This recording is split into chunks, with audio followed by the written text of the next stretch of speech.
What's up guys, it's Drac, and this is the NERF Rival Pathfinder, which is I think one of Hasbro's best designs in a long time. That said, I still have some major complaints about it. I think the performance could be a little bit higher. I think this mag paddle is actually a little too big. I think that the stock is a little too small, and I think that the grip is a little too anemic. I actually like the pseudo gimmicky sight picture thing. I don't mind this coming forward as much as I did before. I think that the trigger could be a little tightened up a little bit, but I think that the way that the trigger is designed, that's going to require some advanced level replications. But other than that, I want to go ahead and dissect this blaster, take a look at the internals, and see what we can put together for it. Let's go!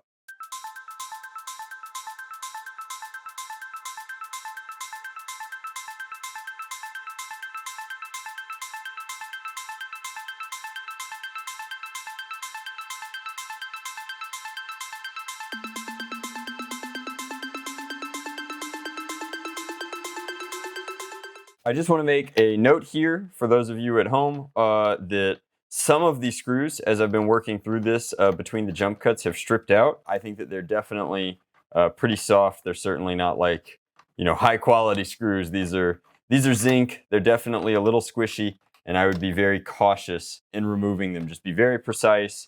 Make sure that you're at a full 90 degrees and that your screwdriver has really good purchase, because drilling these out would be a real bear and make your otherwise fun project a lot less. So, all right, so I think that we're ready to butterfly the shell, i.e. Bisect it here. I might be missing one. I don't know if that's still attached to anything. I don't think it is. I don't think that that's still attached to anything. Again, these relatively squishy screws make it kind of hard to tell, but I think we're in the clear here. As we come through and just splay this open.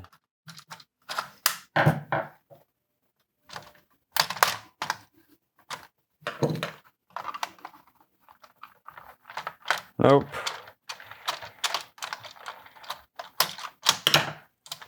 All right, so clearly there's a lot going on both sides of the shell.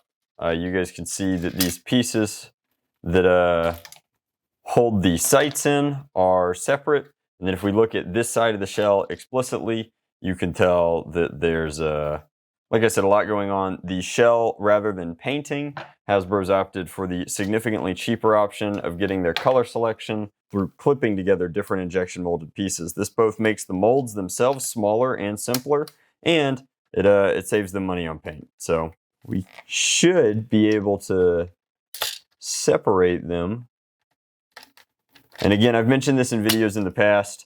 This is like the most dangerous thing I think that a lot of hobbyists do. Aside from like power tools or rotary tools, the part where you use screwdrivers to pop some of these shell pieces out of place is a good way to accidentally jab yourself. So I try and be pretty careful about it, but then I'm less careful when I'm doing it on camera, because doing it in the mod guide makes you want to do it fast. But this kind of serves the purpose of explaining how I think that this shell would be really good for paint jobs. Just because your accent in the form of the black and the yellow is so easy to isolate from your main body shell here. To those people who are asking like if these were getting a little bit cheaper, certainly because of the design, the shell definitely looks and feels a little bit cheaper, but Rival definitely feels way, way better than something like Elite 2.0. So we'll move on to the internals themselves. You can see here we're no longer using a spring. For a magazine release, we're using a compliant mechanism here. Actually a pretty sturdy one.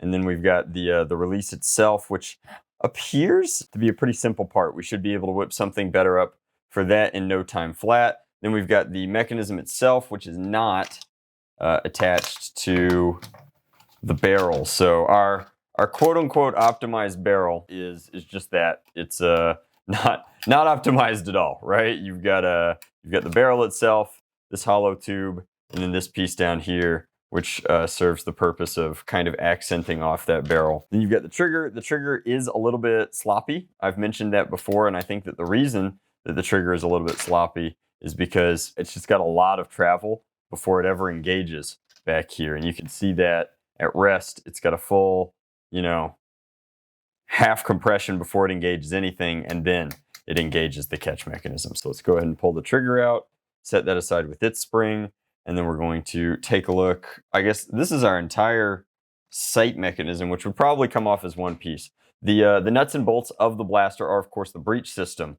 This is the sled by which it primes and opens the breech.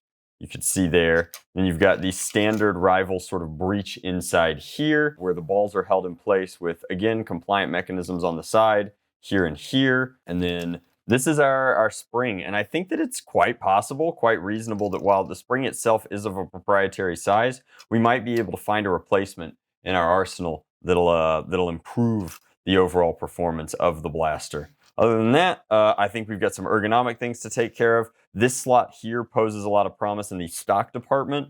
And then this entire catch system here, which needs to tuck into the stock so we can't remove it entirely, should come out as one large setup. I'm trying to keep these pieces aligned so that as I remove them, I know where they came from. I think that fits on like that, and it just serves as a detent here. Kind of clever how that works, eh? So we'll set that aside as well. This is our safety. I think that the safety is ultimately pretty pointless, but I also don't think that it's necessarily worth removing from the system as long as it's, you know, clicky and compliant. We might delete the safety by removing it mechanically inside, but I don't think that we're going to build necessarily a safety delete for this blaster, just because it doesn't have a through and through hole. There's no real need for it, whereas on Pro blasters and blasters like the Pro blaster, where the safety cuts through the whole shell, it doesn't look very good when you remove it in its entirety. Overall, I think that the shell is quite handsome. I'm going to go ahead and break this down, and I think that I can't resist removing the team blueness from the old Pathfinder here. So without any more talking about it, let's get this thing over to the sanding. All right, so I've been told that my paint job has slightly more green than yellow elements, but it is what it is. I think that this is going to make for a far more industrial kind of vibe on the Pathfinder here.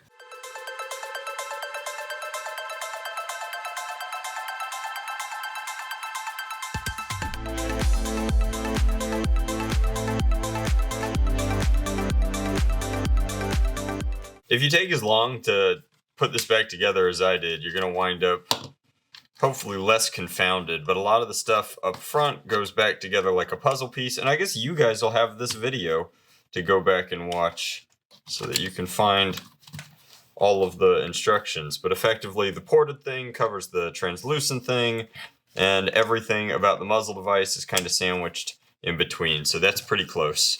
Other than that, we've got the shell back together, and we can talk about some of these things. So one big complaint from the staff here at Aethernaut about the Pathfinder was that the trigger pull was pretty soft. So the issue is that the trigger itself can't be printed on a traditional FDM machine, like a normal quote-unquote 3D printer. So we went and we SLS'd a new trigger, and you'll note that the new trigger just changes some of the geometry here so that the short throw is going to be a far more responsive kind of trigger feel. It also conveniently, being SLS, is done up in gray, so it'll match my paint job. It should look pretty sweet. To avoid a large hole in the blaster, you should definitely put your selector switch or your safety switch back into place.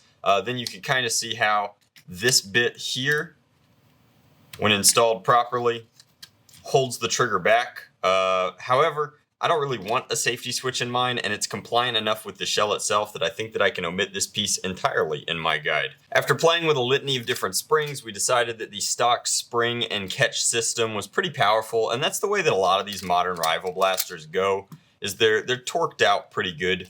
And so we decided that in lieu of getting it up to, say, 100 FPS, we'd much rather have a smooth prime and a consistent sort of catch system going on. So let's go ahead and tease the entire system back into place.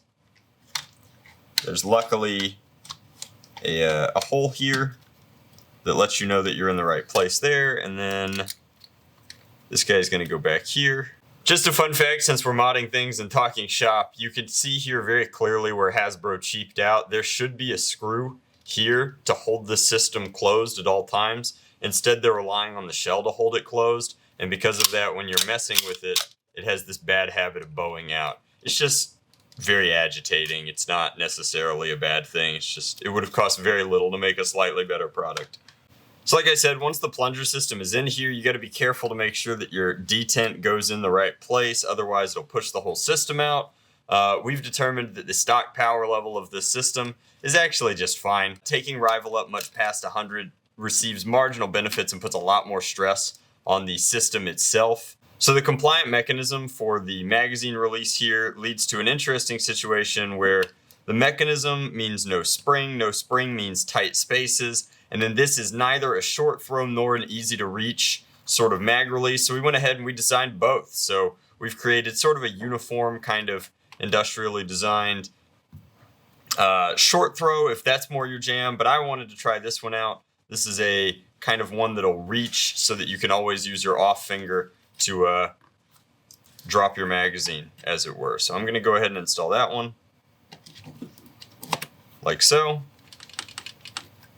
Alright, so at this point we've replaced our trigger with a short throw, we've replaced our mag release with one that's easier to access with your on hand, we've got our slam fire, at least I think that's what this is, mechanism. We've showed off the alternative over here, and the system is just under a massive amount of tension. A lot of these modern Rival blasters wind up that way, so we're going to try and get everything together and then close it up with the shell. Again, it's sort of frustrating that a lot of places where previously Hasbro would have allowed us to cinch these internals down with like internal screws have just been replaced by sort of fitted molded pieces. They save pennies on the dollar, and you know, our ability to fix or tweak things is severely impacted. But what are you gonna do? Cry about it, I guess. Alright, so at this point we've got the blaster buttoned up. We went ahead and we attached our rails. This is your standard grip. The grip comes in like this. Like this. There's nothing wrong with this grip. There's really nowhere to put your thumb, which is a shortcoming of it, and the stippling on it isn't consistent with the design language of the rest of the blaster. So of course, we gotta get that crap out of here. We came in here and we made some heat set inserts. That's chicken in the background saying yeet. We mated it the same way to the bolt sled, and what we're effectively accomplishing here is we have a metric priming bar here that just makes everything so much cleaner, so much nicer, and gives you a lot more purchase plus thumb pad with extra knurling and then grip down at the bottom. This is going to lead to a much nicer overall feel to the prime. All those heat set inserts do is they serve to let you cinch this using the metric hardware that's included. Don't worry about that, we'll do it for you. And then crank that down there. You're also going to want to go in and use the original hardware, i.e. the 4 screws that go here, here, and here. We've left the ports there so that you can cinch it into the bolt sled as well. It's not going anywhere once you've put the metric hardware in, to be fair, but better safe than sorry, right? Alright, so with that said, grips on. It's so good. Alright, let's come over here, and then this was the other issue, is that we had this really shrimpy stock, so we've gone ahead and we've made a matching 2-part stock assembly. It takes, again, further design language from the blaster itself, melds it into there. We've got these panels here that we might be filling, but we might not. We haven't decided yet. But we're going to be retailing this. And effectively, this extends your stock beautifully. And if you're curious what these large holes are in the back, the answer there is quite simple. They hold additional Rival rounds. Get metric hardware in the back of this thing, here, here, and here, if I could get it to align properly.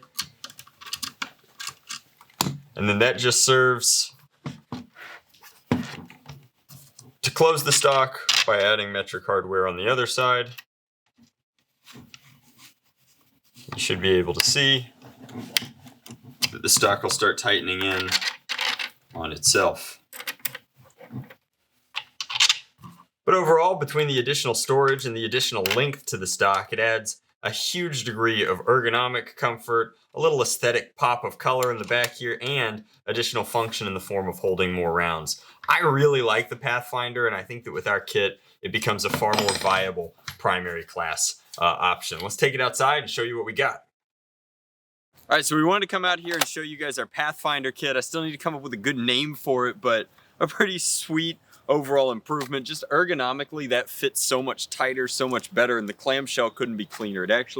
It cheek rests nicely, which if you're into the gimmick, right, of of lining these bad boys up, it's actually quite nice that you still have this very comfortable positioning here and that the stock is long enough to actually be usable now. In addition to the onboard storage, which is pretty sweet, the whole thing is very tight, feels really good. The grip improvement is something that really just has to be felt to appreciate. You've got purchase here for this finger, you've got a place here for this thumb. It's of course fully ambidextrous if you happen to be. I am not. Our safety switch, like I said, we've kind of deleted. It doesn't do anything now, but in terms of actual performance, I mean, it's just a more comfortable, I just like using it more this way. And then of course, those are just bouncing back into me. And of course, I'd be remiss if I didn't mention to you that with our extended mag release, not only do you have the thumb if you want it, you can also full-on John Wick it like that if you're so inclined. And then I've got one of the larger magazines, although after so many Talon magazines, I tend to remember that the thinner area goes in the back on the Rival magazines. It's just a fun little hiccup thing. Is this one? Some of these older Rival magazines are really fickle. Trigger pull is like gonna be the subtlest improvement. It's the kind of thing that like you don't know how bad it is until you have a better one. And truly it is quite good. I'm very happy with how that turned out. And just SLS feels good on the finger. The ability to take these and load them through is quite nice. I think that realistically this is like a last ditch thing if you're playing like a scavenger game type. But onboard ammo storage is always sweet to have. Overall, couldn't be happier with the kit. Think that turned out really nice. And as long as we were in there and tinkering with the Pathfinder, although it is not the focus of the video, we couldn't help ourselves. We had to come in and take the, I think this one's the Fate, and we added some onboard storage to the Fate as well. And honestly here, it makes an even bigger difference just because this has no onboard ammo storage, no internal magazine, no nothing. So when you come in and you add onboard ammo storage, it's almost like something that should have existed here since the get-go. So all of these products can be found at foamproshop.com. As a friendly reminder, anything that you pick up at the store, whether it's merchandise or blaster parts or full bespoke blaster builds, anything like that, it supports the running of events in the community such as End War and the Foam Pro Tour. It supports paying my staff and putting gas in my tank, and I really appreciate it. If you haven't been in a while, we've added a ton of new stuff. There's some tools on the website right now. There's some new patches on the website. I mean, there's a lot of really cool stuff. So if you're looking to pick up a Pathfinder kit, I think that is an all-in-one super sweet improvement to the blaster overall. And as long as you're in there, if you've got a Fate and you like it, this is probably going to be the default. We worked really hard on getting sure that the in and out for Rival rounds, that it held them very firmly, but it would also give you 6, and it would be low profile enough that you could fit it in a pocket still. I mean, we really wanted to give it all of the advantages of something like a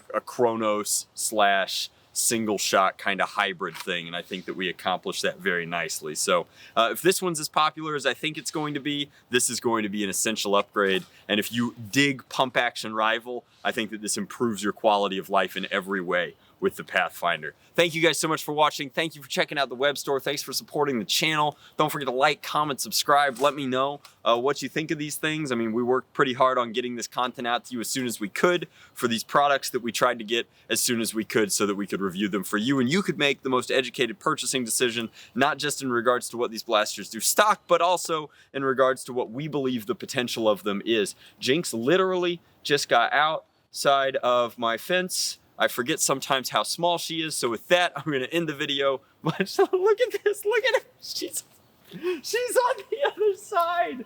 JJ, are you going on an adventure? See you guys next time.